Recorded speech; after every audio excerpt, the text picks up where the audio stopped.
But the story involves a knife-wielding gang member. Well, that just doesn't sell. And if Chicago breaks yet another record for murders this year, the media won't cover it. And here's another thing the socialist left and their media co-conspirators hide from: history. If one of their own gets drunk, gets behind the wheel of a car and kills an innocent young woman, it's not really even a story.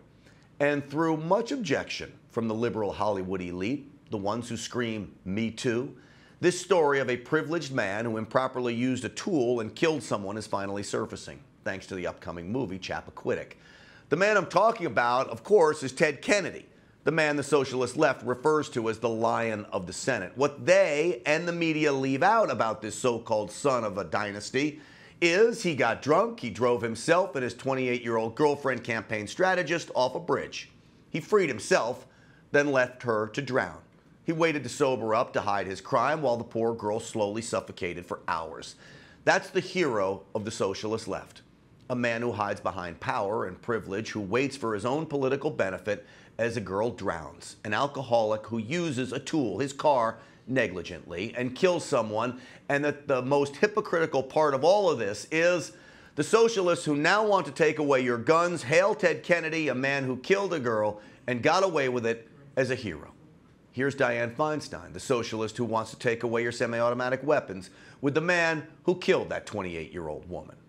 Favorite thing about him is his sense of humor, and he does that through thick and thin.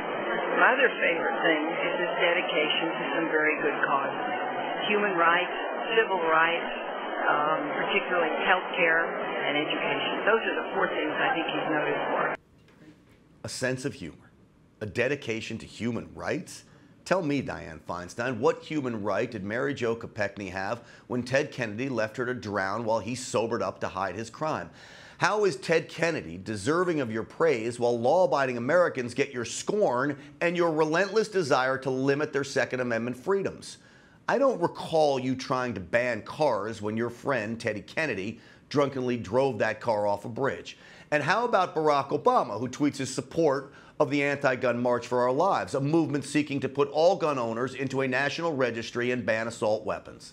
Barack Obama claimed the marchers just want to be safe.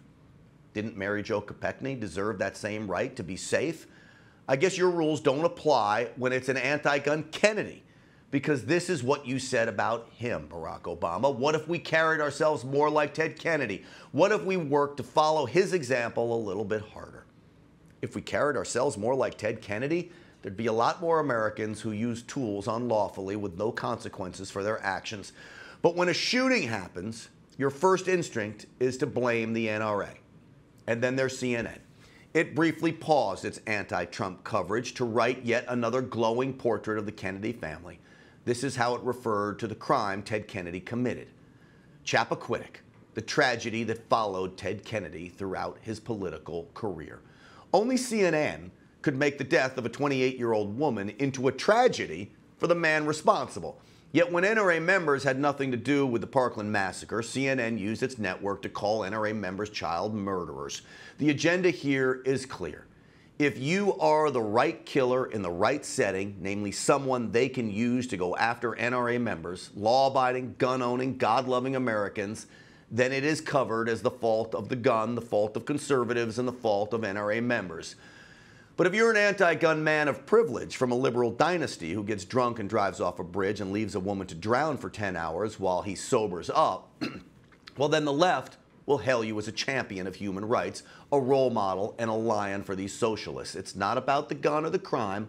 It's only about pushing stories that they can weaponize to disseminate their anti-American, anti-freedom propaganda.